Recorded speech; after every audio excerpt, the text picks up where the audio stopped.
So, when did counseling stop being about problem solving? Well, not anymore. Introducing solution-focused counseling with the Unlicensed Counselor. And now, here's your host, Steve Moak. Well, hello, and welcome to another episode of The Unlicensed Counselor. My name is Steve Moak. I am the Unlicensed Counselor.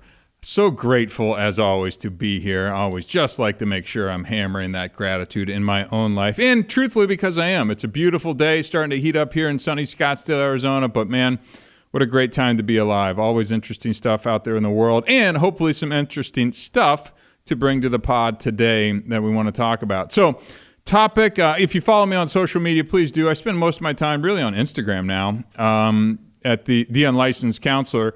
I want to talk about a topic that, as I just said, hits a little too close to home, and that topic is anger. We're going to talk as much as we can in about the half hour that I like to spend with everybody today. We always have a little flexibility. We'll see if we get to some questions. We did have some submitted, but I think this is a topic that may be worthy of really kind of laying out in a little more detail. In some senses, I may be an expert in anger, and in other instances, I may not be. So, I'll probably disclose a little bit more than even, not that I ever hold back on anything that we say here on the podcast, but anger is one that's really impacted my life significantly, and I think it's worth talking about. And I think from the conversations I've had with many other folks, it resonates, and it's kind of a universal thing that a lot of us could use some improvement and discussion around. But before we get going down that path, I want to say a quick thank you to our sponsors, obviously our friends at ShareTech. Look, you've heard me talk about ShareTech for weeks or months on end now. ShareTech is the most accurate drug and alcohol screen available on the market. If you need to know, go to betterdrugtest.com. Purchase. It's $99 for the ShareTech drug test. Look, this is the same at-home drug test that the leading treatment centers in the country use. They don't tell you to go to Amazon and buy one of these $20, $30, $40 tests. They tell you to go to betterdrugtest.com and pick up the ShareTech test if you really want to know, because of its accuracy and the uncheatability that they offer in that test. Again, betterdrugtest.com. And a big thanks to them for supporting us and helping us get this podcast off the ground as well. Next up, our friends at Easy Sheets. Again, if you haven't tried it, go try it. It's summertime. Go try out one of the cooling, temperature-controlled sheets. As I always talk about, the Carry Aloha Bamboo. I like the white, crisp white. They get professionally cleaned and pressed and shipped directly to your door, and we'll notify you when it's time to ship them back, and we'll send you either your own pair that we professionally wash, clean, and press, or you can have it submitted to the pool and where you can rotate out different sheets at any time you want. Really a fun, neat way of doing dry cleaning. And by the way, Google how often you should be washing your sheets, folks.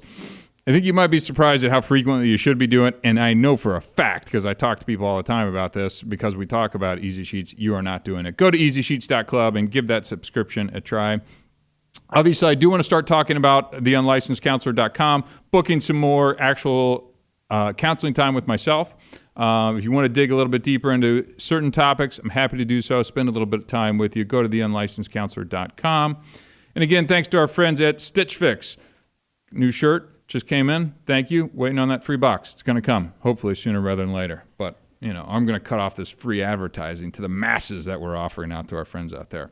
So anyways, as I was sitting, instantly as I wrapped last week's podcast, I start thinking, I've said this before, I start thinking about exactly what I want to start talking about going forward. And this is one that has really been bubbling to the surface, not because it's something that I'm personally wrestling with at the moment, but it's really been a defining thing in my life and relationships, whether that's boyfriend, girlfriend, husband, wife, family, friends, sports, like you name it. This is one emotion, and I would even say, even in recovery and sobriety going on almost 9 years now, that I am still coming to grips with, processing. I go and see my counselor therapist tomorrow morning again. This will be a topic that is an ongoing one that we discuss. And it's really around anger. And I just don't think I'm alone. And I used to think it was just guys that it kind of impacted more, at least how I kind of express anger. But the more I talk about it with others, I don't think it's the case, right? I mean, it may be expressed slightly differently in females, but really it's kind of a universal emotion. But let's set the stage and talk about kind of, let's define anger, right? So anger is a complex emotional response characterized by feelings of displeasure, frustration, and hostility. It is often accompanied by a physiological change such as increased heart rate, elevated blood pressure, muscle tension, and anger can arise in a response to a perceived threat, injustice, or when our desires, needs, or expectations are not met. So that's kind of the textbook definition of what many people would see and view anger as.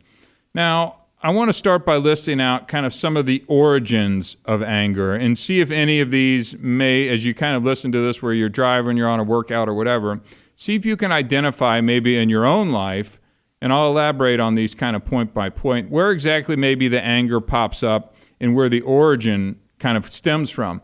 And I think if we can start to dig into it a little bit more and identify where it's coming on an individual basis, that's really step one of starting to acknowledge it, see where it's coming from, and see what those things are. I hate using the word triggers, but in this instance, it's actually applicable versus, I'm triggered by something you saw online. These are actually, conversations, tones that may set you off or lead you. One of the things I've noticed is if I have to repeat myself often and time again, it just starts to build as well, too.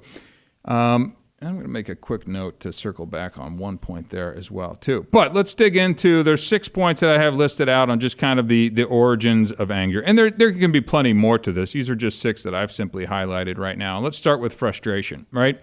So when we encounter an obstacle or barrier that prevents us from achieving our goals, fulfilling our desires, it can lead to feelings of anger. I would think frustration has to be number one on a lot of people's list, right, in terms of how we get to anger. I know it certainly can be that in my case, like I was just saying, if I have to repeat myself over and over again, oftentimes, I've been married 2 different times, and it was like, I don't know why it kind of irks me when I have to do that, which leads to frustration, which leads to increase in tone. And if you haven't noticed, my voice can kind of carry a little bit.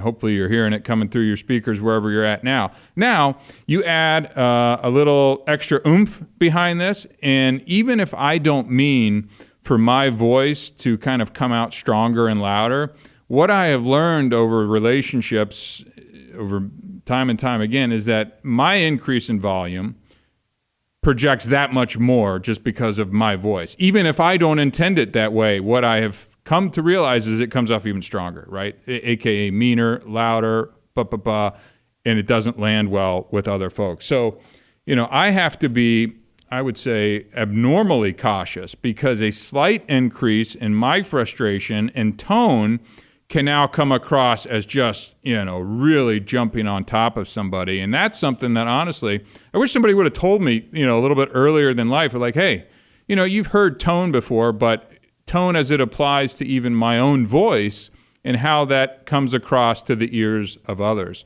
And that's led to many a fight and frustration and criticism and things like that. So, obviously, frustration. Number 2. Injustice. So we're witnessing or experiencing unfairness, discrimination, mistreatment. It can evoke anger as a response to the perceived wrongdoing, right? I get that. I don't use the word injustice very often, but I do think it certainly can take any one of those things and can lead to anger, right? If you feel that you're being discriminated against or mistreated in any way, shape, or form, you're going to get frustrated, right? Which can lead to that increase in kind of pulse and temperature and kind of starting that building point. So again, just another area where I encourage you to kind of listen to these 6 and see if any of these kind of maybe start to hone in on maybe a source of anger in your own life. And then as we kind of get talking about this more, or maybe you're talking to your therapist or peer support or counselor or whoever it is, husband or wife, you can start to say, okay, I've been thinking about anger a little bit more lately. And when you do this, say this, or brush me off, or don't listen, or I have to repeat, or whatever it is, I feel like we might be able to start making some progress. But it's harder than you think to be able to actually pinpoint the source of what that potential anger could be, right?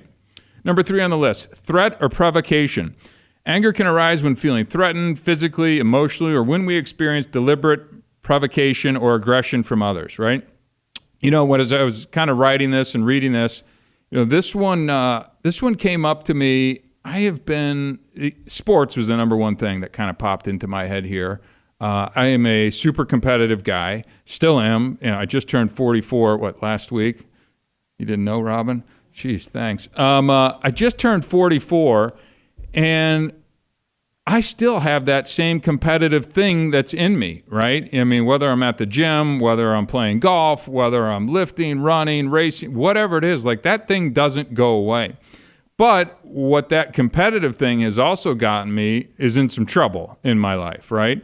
And if somebody's muscling up or talking trash or says something I don't like or cheap shot or whatever it is, and that could be physical, that could be whatever, I've seen myself get angry and have gotten into it, to the point of fisticuffs, right? Of trading punches with people, getting in trouble with the law, getting thrown out of gyms, that kind of stuff.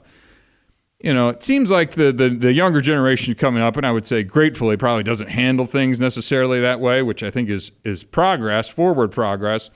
But I still kind of came out of a generation where we tended to do that a little bit more, and I'm glad to see progress. But I tell you, anger has certainly reared its head, and I can even see it even at my local nice kind of fancy gym.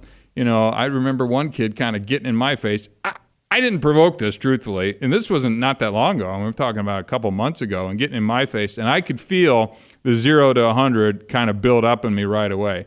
Thankfully, I was able to step away because I'm an older man now and understand that you can't just be throwing down with some 20-year-old over a basketball thing at the Village here in Scottsdale, Arizona. It's ridiculous. But it is interesting as I could go, wow, see how quickly that came back. And I do think it is interesting and something that we have to keep in mind in this entire anger conversation is just, and we'll talk about this on the back half of the conversation, of kind of coping with it, how to resolve this as well, because man, can it come up in a hurry.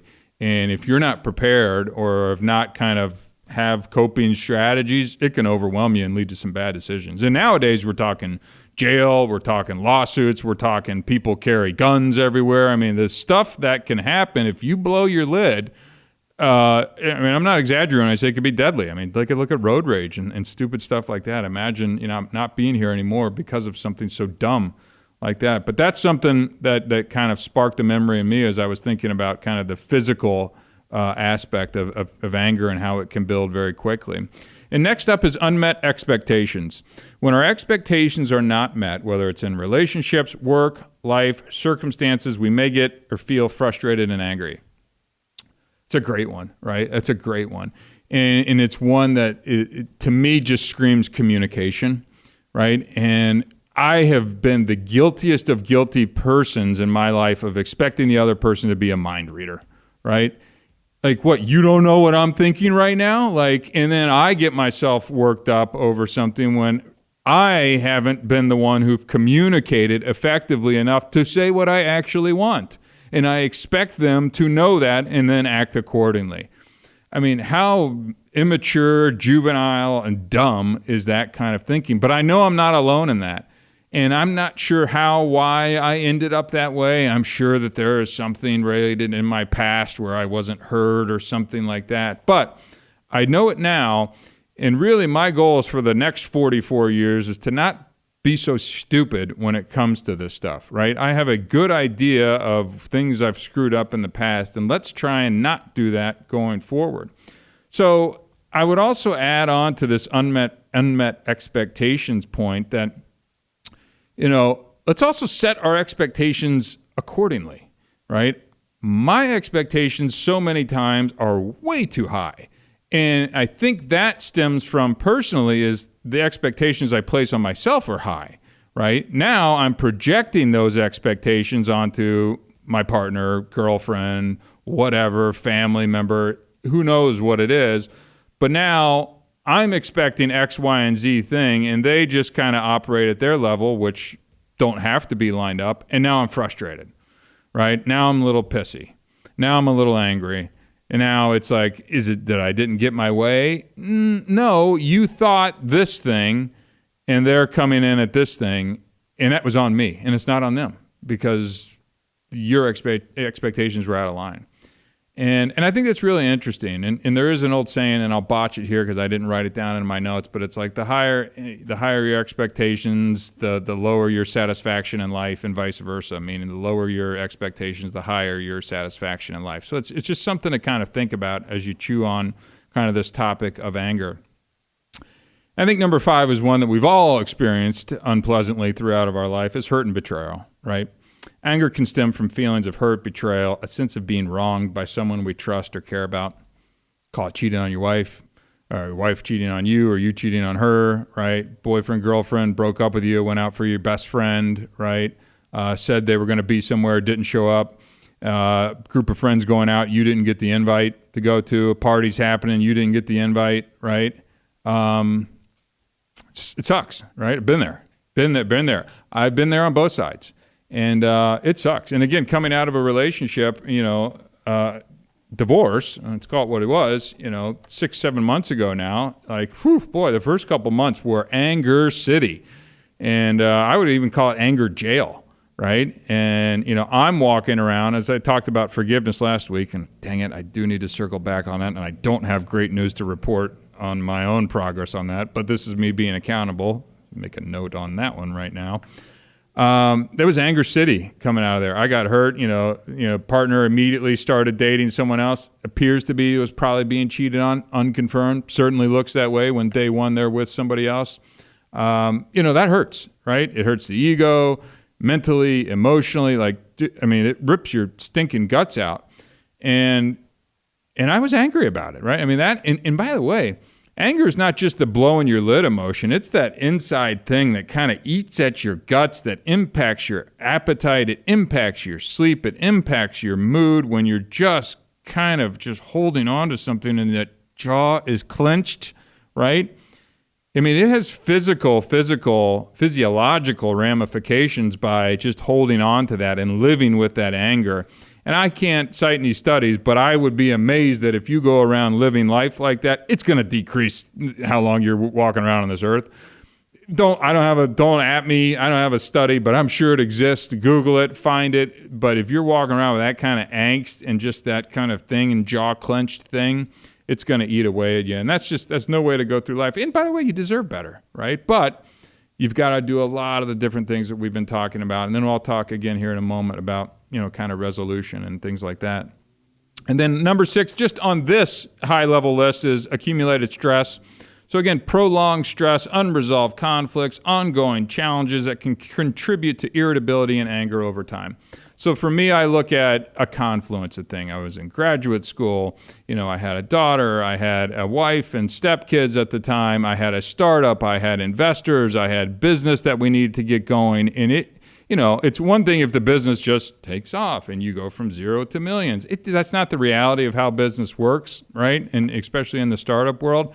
And I was grinding and I was killing myself emotionally, physically, spiritually, mentally. Any way that you could kill yourself, I was doing it.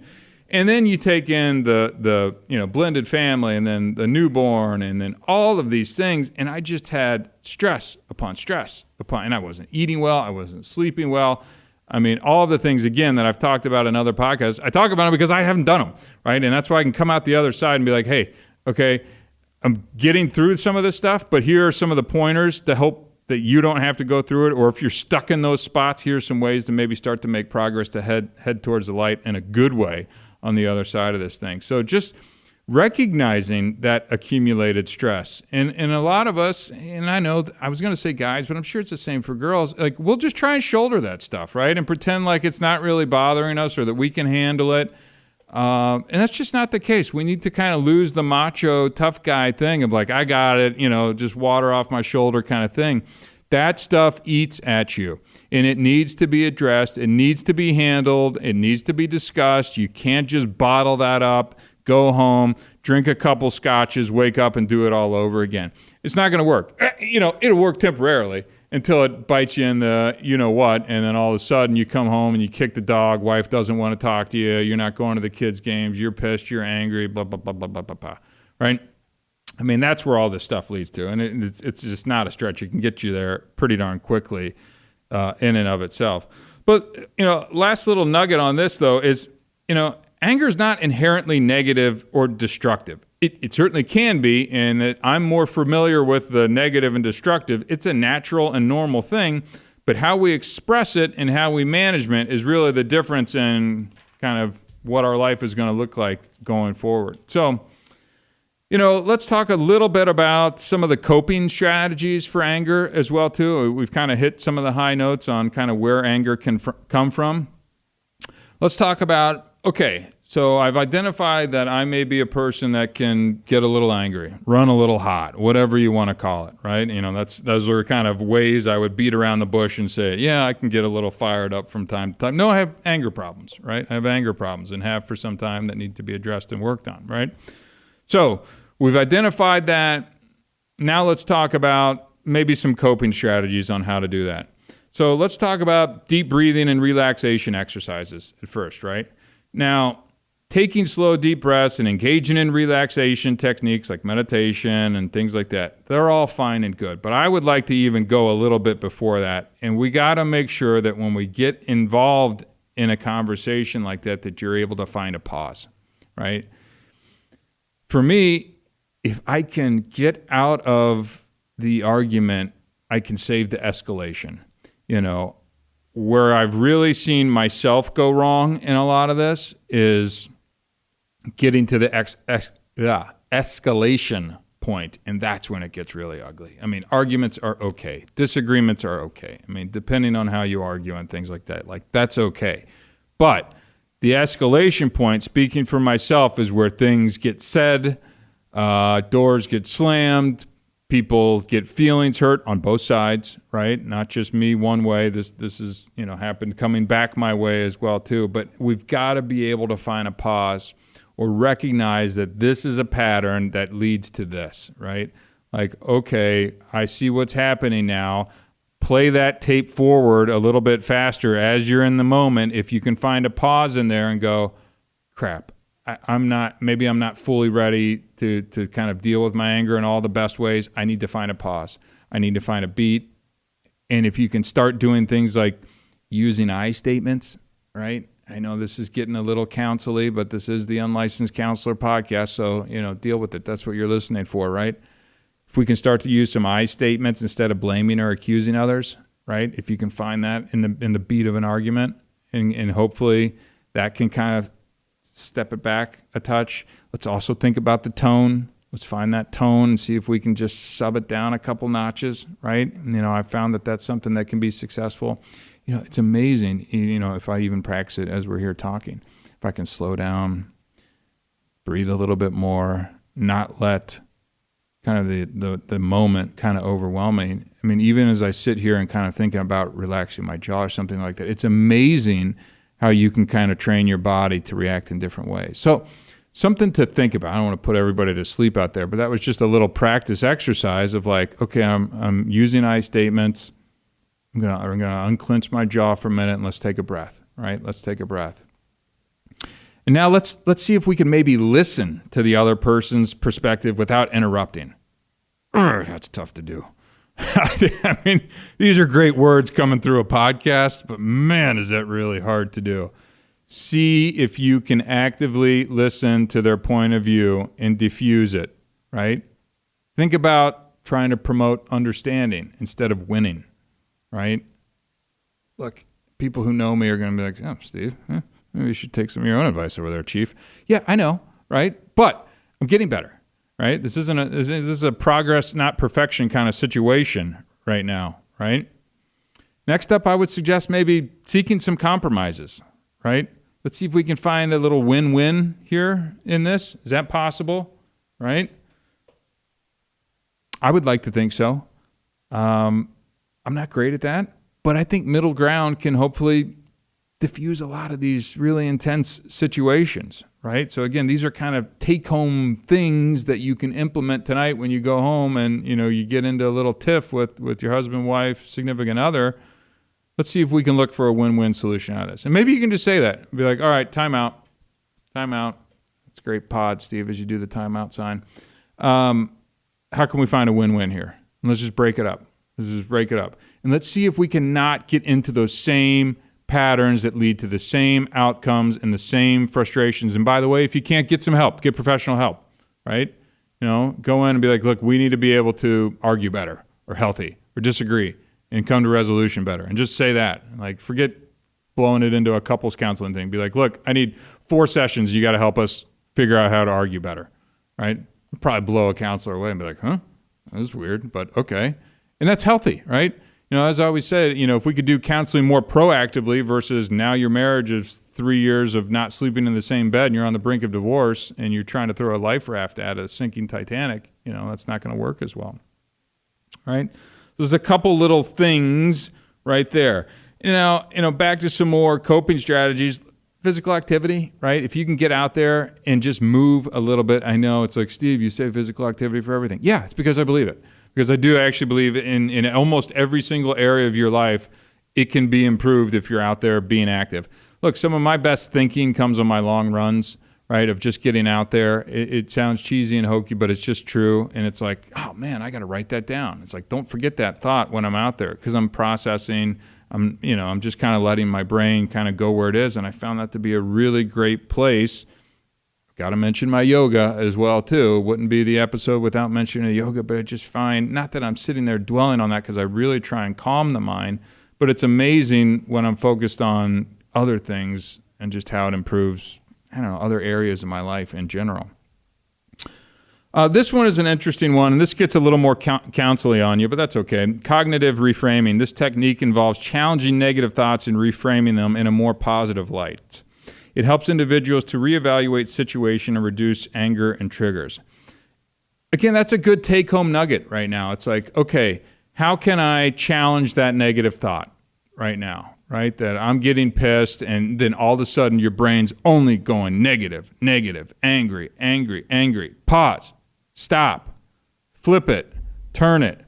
Okay, how can I look for a win-win out of this? What am I missing in this conversation? Right? What am I not hearing? How can I understand what she's trying to say better? Am I asking for what I really need in this? Or what is this dumb argument about? Will it matter tomorrow, next week, a year from now? Start challenging your brain when you get into those situations to think like that and see, but find the pause. Find a minute in there to come up for air and don't get stuck in those same stinking patterns that you've probably been trapped in for years, if not decades, and things like that. So, a couple little nuggets to think about. Long term, right? These are kind of some short term, like break the thinking patterns, things that can kind of interrupt and kind of give you some tools while you're in the heat of the moment. Let's talk long term anger management and what that looks like. Let's think about sustainable coping habits and mechanisms to prevent anger from escalating, right? So I think that number one is stress management. Right? Like, let's not get to the point where you're about to break and snap and that little thing that shouldn't set you off because you can't agree on where you want to go to dinner, right? Like stuff like that. How many arguments have we all been out there? Like you look back and go, what in the hell how did this go to that? And now she's sleeping in the other room. She's calling her best friend, crying and yelling about you. And it's like, what? This should have never gotten to that point. It's because you got a mountain of other stuff that's gone unaddressed for weeks, months, years, right? So managing the stress load before it gets up to that point. Number 2, effective communication, enhancing communication skills, assertiveness, conflict resolution techniques that can foster healthier interactions and prevent anger from escalating. If you take one thing away today from our anger talk, how can we not let it escalate? Disagreements happen. Arguments happen. People get angry. The escalation is where relationships get ruined, feelings get hurt, people walk away with sometimes unrepairable damage. And I have said some of the meanest damn things that I've ever said in my life when you get into those escalated situations. And I look back at myself and go, oh my God, like I would never say that in any other time in my life. Like, it's ridiculous. I'm not even that person.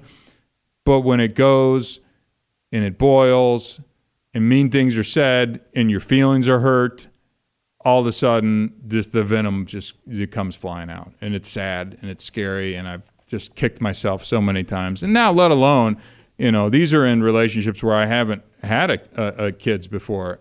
I mean, I've got kids, a daughter at home. That's like, I don't want her to hear any of that stuff. And if she did, I'd be so ashamed and disappointed in myself that I'd want to just crawl up in a corner and cry. Number 3, and I feel like this comes up in a lot of the podcasts, self-care and self-awareness. So making sure you're prioritizing self-care, setting boundaries, practicing self-awareness. That can contribute to your emotional well-being and prevent anger buildup, right? If we can just prevent this anger buildup and not let this stuff get away from us, I just think we're all going to find our relationships are going to improve, our mood's going to improve, and things are going to be different going forward. And my whole goal is, and really why I'm going to counseling tomorrow as well too, is how can I set the next 44 years up for success and not repeat the same junk that I've been repeating for decades and decades and decades. And I'm moving along, this is a scale, right? I'm moving towards progress.